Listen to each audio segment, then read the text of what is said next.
Okay. Well, first of all, I want to say thank you for everyone for joining. My name is Daniel Turner Lloveras. I'm a internist by training, originally from Oakland, California. Is there anybody out there from Oakland, California? Can I get a whoop whoop? If not, it's never too late. There we go, Bay Area. Thank you for the shout out. That's where I'm originally from. I then moved to Sacramento and grew up there. Went to school at Los Angeles, California, at USC. Then moved to Chicago. Never thought I would go out there, but I love the Windy City. Then I went to New York City for further training. Finally made it back to Los Angeles, where I currently reside. And it's been an adventure throughout this way.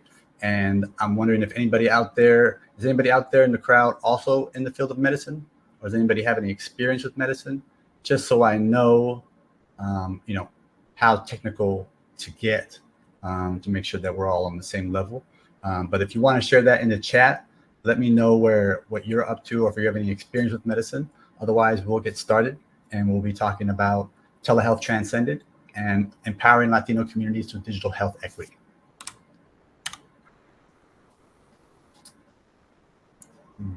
Okay, so telehealth, everybody's heard about it, right? We all, during the pandemic, had experiences where either we were setting it up for ourselves, or we're setting it up for our abuelos or abuelas, right? Now, that all sounded great if you're tech savvy, and I'm sure right now I'm speaking to a special audience that is much more tech savvy than your average, group of individuals. But for all the abuelos and abuelas out there, right? When the pandemic happened, for some reason, everyone thought that it would just be easy to get online and turn on your video cameras and have a visit with your physician, right? We all know that wasn't that easy. And of all the advantages that there is with telehealth, enhanced patient outcomes, greater convenience, we have overcoming geographical barriers. There is a component of digital literacy that is required in order for you to be able to take advantage of it. Now, the Latino health landscape. So we know that 17% uninsured rate among Latinos compared to 8.6% among whites. This is from 2019. Cultural factors, we have the language barriers, varying health beliefs, and mistrust of the healthcare system. Who out there has heard about Tuskegee? You all heard about Tuskegee. I'm not sure if you all were aware, but prior to Tuskegee, the person who ran those Tuskegee experiments was working in Guatemala, right? Guatemala and Panama. And they did just as bad experiments, some would say even worse, with the indigenous folks in Panama and Guatemala. And so there's also a history of very good reasons to mistrust the healthcare system among Latinos. And that's just a part of our history, I think, that isn't that well known, but I just want to take a second to talk about that, because it's something that we should all be aware of, because it's part of that history of all these traumas and micro traumas and histories of traumas that have a collective event and additory. And so when you bring that all together, that's when you start to see this mistrust of the healthcare system. And if you ask a patient, where does the mistrust of the healthcare system come from? They may not be able to give you a specific example, but it's all of these stories and all of these historical accounts that begin to add up. So the digital divide we're all aware of: limited internet access, lack of digital skills, insufficient bilingual resources, trust and cultural barriers. 25% of Latino households lack a broadband internet subscription. And if you could raise your hand if you've heard of broadband internet subscription. Not sure if there's a way for you to raise your hands, but if you can, raise your hands. Yes. So it's a little bit confusing because we all hear about Wi-Fi, then we hear the government talking a lot about broadband, and we're thinking, why is there this focus on broadband? Well, we know that if you have internet in the home, broadband is your most secure way of getting that internet access, right? And as in the Latino community, more than any other group, we get most of our internet access from our mobile devices. And why does that matter? It matters because of all of the socioeconomic reasons for why we would want to have internet access, right? We have government forms, we have job applications. And so if your main method for having access to the internet is through your mobile device, you're now unable to reap the benefits of internet access that everyone else has. And so it's a little bit misleading sometimes when you see the data come out and it says this percentage of Latinos have internet access, but you also want to know how are they accessing that internet, and are they able to access all of the benefits that everyone else is accessing, right? So that's also a question that we want to know. Socioeconomic factors play a role. Now, the digital divide, it is a complex process, right? We have personal categories that affect this digital divide. We have positional categories, and then we have resources, and we have the phase of access. And so if you look at the positional categories, labor, education, household, social network, nation, region, these are all variables that have an effect on whether or not you're going to be able to access the internet like everybody else, right? And personal categories plays a role, and then you have your resources. So your economic, social, cultural, mental. All of these play a role in how you're able to use the internet when you're given access to it. And then the question is, where is everybody getting their education from, right? Everybody wants to point the finger to someone else for being in charge of providing digital literacy programs. Now, if you ask me, I would say this is the job of the healthcare system. If the healthcare system is asking everyone to get on the patient portal, if they're asking everyone to get online to get their lab results, then we can't expect the patients in the community to just learn these on their own.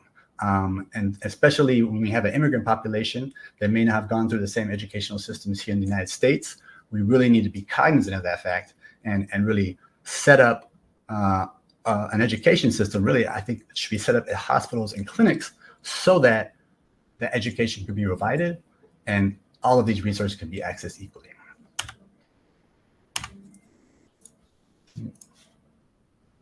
And so seeing, not just hearing your healthcare provider. So there's a long asked question, do you really need to have video to have a telehealth visit? Now, when the pandemic first started, I was on the front lines, right? Los Angeles, Harvard, UCLA. We had the first wave, and we rolled out sort of emergency telehealth. Now, that did not have video.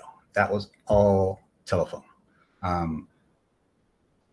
There was a study done after that said Latinos preferred to have telehealth visits by telephone rather than video.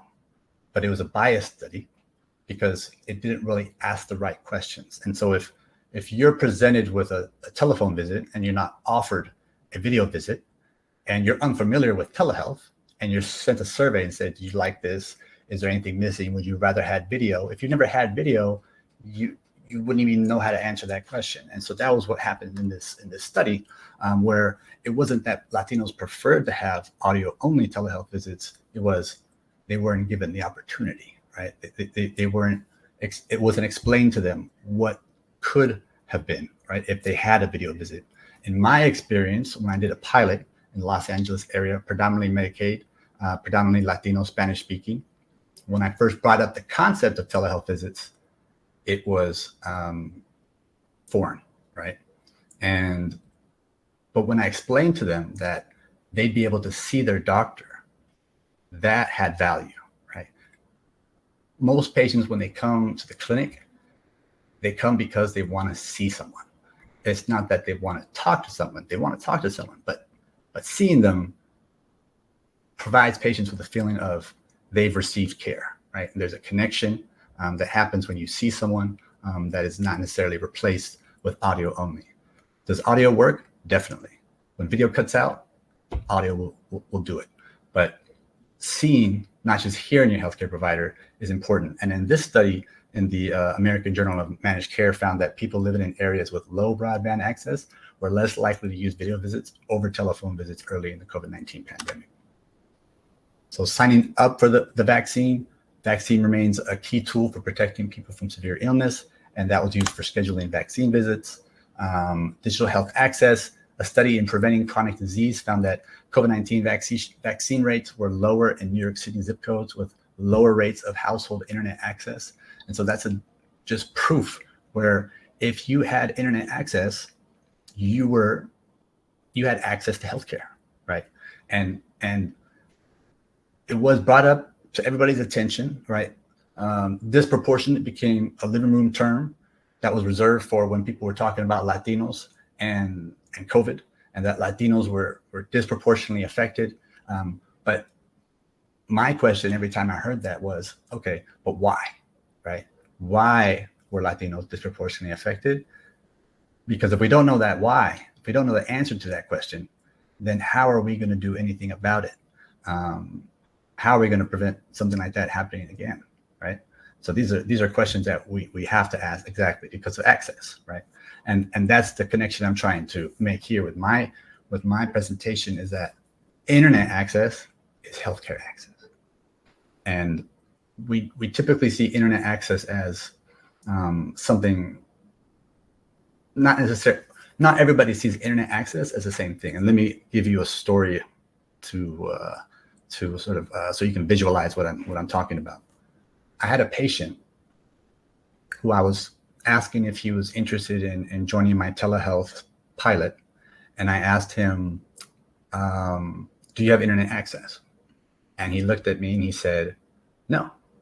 And I said, "Okay, well, that's a shame, because I would have loved to have had you in this pilot, but you do need some type of internet access, and so if you don't, then can't offer you that." He said, "Okay." And so he was my patient also. So we just continued with the regular visit in person. And then I heard the WhatsApp ding, right? The WhatsApp notification sound. And when I heard that, I thought to myself, wait, no, he can't. He can't have WhatsApp because he doesn't have internet access. Yeah. And then I realized I was asking the wrong question, right? I was assuming that we all had the same understanding or the same definition of what internet access was. And that's not the case. And so then I asked him, was that a notification sound from your WhatsApp? He said, yes. I said, okay. And you can get WhatsApp outside the hospital when you're not on Wi-Fi? He's like, I'm not on Wi-Fi right now. I'm like, okay. And you can get it all the way home. He's like, yeah, I do WhatsApp all the time. I'm like, okay. So you have internet access. And that was when I realized how many people, how many Latinos especially, could have had access to telehealth if we had been asking the right questions. But my pilot was really unique in the fact that I was offering telehealth visits to Latino Spanish-speaking Medicaid patients. Most people, it was met with a lot of resistance, because most people told me, you're not going to get anybody on those visits. They don't have internet access. They don't even know how, right? And I said, calmate. Let's find out. And so that's a digital health access, right? That's where digital health equity comes in. And now people are referring to internet access and digital health equity. And raise your hands if you've heard of, most people have heard the term digital divide, right? Raise your hand if you've heard of the term of digital inclusion. And I guess you'll have to do the raise hand emoji. But I would love to be able to bring somebody in the crowd on stage, but I don't think that is possible. I don't see that as a button, no. And so I can't bring anybody on stage to provide the answer for that. But there's 3 terms that we all need to understand if we really want to get into this field of digital health, health equity, digital inclusion, and that's digital divide, right? Digital literacy and digital inclusion. And so if anyone is suffering from the digital divide, doesn't have internet access, or doesn't have access to a device that can access the internet, or doesn't have an education level or an understanding of how to use computers to a point to where they can get online, that's a digital literacy problem, then they are digitally excluded, right? So there's digital exclusion, and if they're being included, then that's digital inclusion. And we want to make sure that everybody is digitally included, because it's not just about checking your email, right? It's about healthcare access. It's about accessing your housing forms. It's about accessing forms for WIC. It's about accessing forms for food stamps. It's about writing to your landlord and filling out the form so that you don't get evicted. All of these things, all of these social determinants of health are now accessed through the internet. And so now they're calling this, our 21st century civil rights issue is digital equity, digital inclusion, and digital rights. Because if you don't have access, then you're cut off. You're cut off from the benefits of internet access. You're cut off from education. You're cut off from your healthcare information. You're cut off from your physicians, your providers, your refills for your medications, your vaccines, and it goes on and on and on. And so I think this got some attention during the pandemic. And I know we don't want to go back to talking about COVID-19. This isn't a COVID-19 talk, but it is a talk about addressing these issues. And I see in the crowd, broadband in rural areas is a current issue as practitioners wish to have their telemedicine visits through video versus on call. Very good point. Very good point, Betty. And sadly, there's not enough funding to create access. However, that is actually changing right now. And so for the first time ever, the FCC and the government is pouring in millions and millions of dollars into digital access, providing digital access for communities. The only problem is, just like every other resource, one has to be aware of it in order to apply for it. So one of the things I'd like to get out is a word about these new programs that many of us could qualify for, right? So if you know of anybody who qualifies for, Medicaid, then they would qualify for free internet. Before it used to be a coupon, and now it is a free internet program. It'll be completely paid for. And I would say probably the majority of Latinos who would qualify for this are actually still paying for it out of pocket. And that's just because the government is not very effective at advertising things, right? And so it's going to be up to us to really be able to pass the word around for that. And I know I'm talking to a Tequeria crowd, so I know everybody here is technologically, advanced and skilled. And so I would just, pass the word around, let people know. If you want to take it to that next level, then it would be applying for grants, right? There's countless grants right now that you can apply for. If you have a startup idea, you could actually possibly get it off the ground by applying to one of these grants. And then you could be a founder with a grant-funded innovative project that you could turn into a business. You have the SBA program, the SBIR. All of these will give you funding to start your own business. In addition to that, you have the FCC, who's giving funding from everything from the hardware to the software to the education rollout, which then rolls into the next topic, which is our Digital Compañero program. So I already know that you guys like the sound of the Digital Compañero program, right?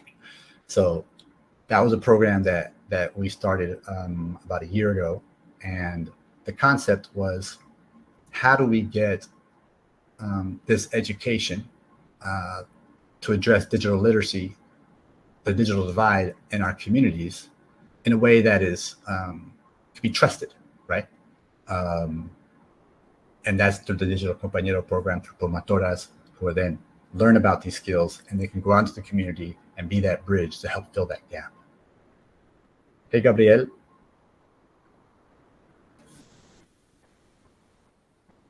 I'm not sure if Gabriel is coming on stage or not. I think he's coming just to say hello. All right. And so I think we have about 8 minutes right now. So we could open it up for a Q&A. So there is a Q&A section here. If you want, you can click on the Q&A button and you can ask a question. And then what I'll do is I will say that question out loud, and then we could have a discussion about it. And I'll start off with the answer and then turn that into a discussion. So feel free to ask any questions there. You can also ask your question here in the chat. So we have Natalie. I'd say accessibility goes even further to language barriers or assistive systems for folks differently abled within the Latine community. Excellent point. Excellent point. So my mom, I'm biased, right?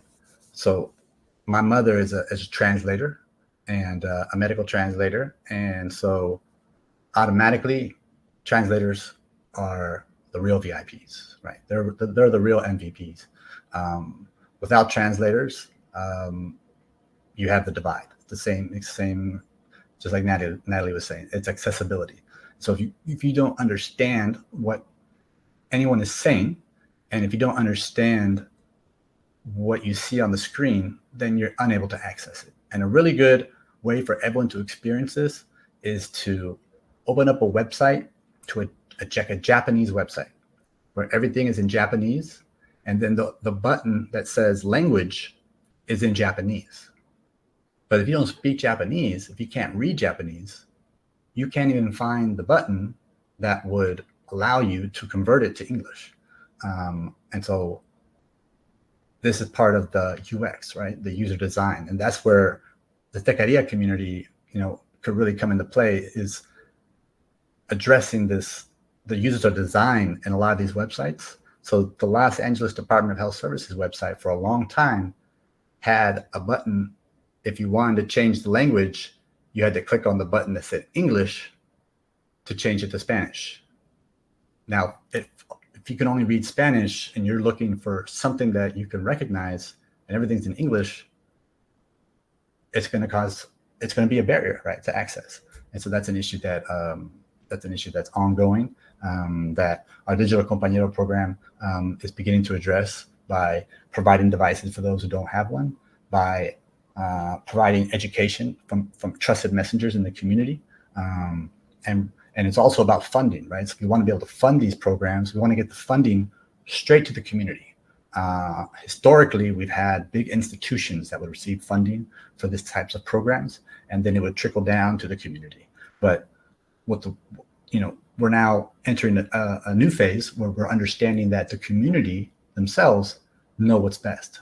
We don't really need, someone to translate for the community what the community needs. And so we're really trying to get funds directly into the community so that the programs can be personalized and can grow from those who know everybody and knows what the community wants best. Let's see here. So we have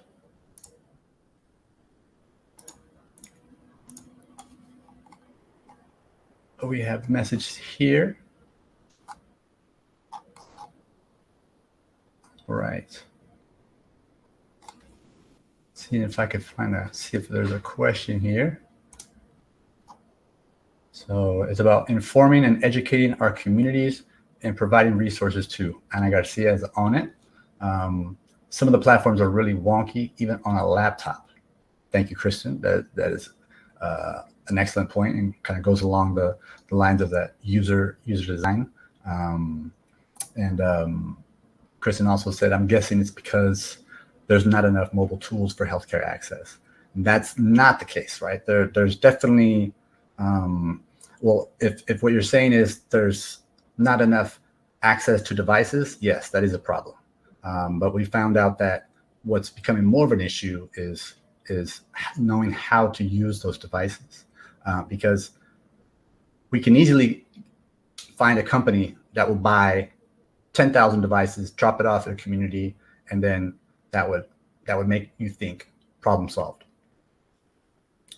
But the harder problem to solve, which takes longer, is staying in that community, creating an education program, providing the education, holding their hand and making sure that they understand how to use that device. That's the part that takes a little bit more effort and a little bit more work. And because of that, we're finding that that's becoming more of the issue. and what's causing the digital divide and digital exclusion. And so what I would like to leave off with is there is this whole world of digital exclusion, digital inclusion that's happening right now in our communities. There are solutions that are being offered as ways to overcome these barriers. But what I would like to see is, so I'm the co-founder and president of the Latino Health Innovation Alliance and Salud Con Tech. And one of our mottos is, those closest to the problem hold the keys to unlocking the solution. And so what that translates into is, who better than Latinos from the community to develop the solutions for Latinos in the community? But if you look at who are developing, who are the organizations and companies that are developing these interventions, these solutions, they don't look like everybody from the community. And so that's what one of the things we're trying to address is trying to increase the number of Latino founders and the number of Latino leaders in digital health, so that these health solutions are culturally appropriate, or culturally aligned, and reflect the needs of our community. So I think I have about 1 minute left, but I want to thank everybody for joining. I want to thank everybody for engaging with me in the chat and the Q&A. I wish I could have brought some of you on stage. That's what I love to do, but I don't think I can do that with this platform. Let me see if there's any final questions anybody might have. Let's see.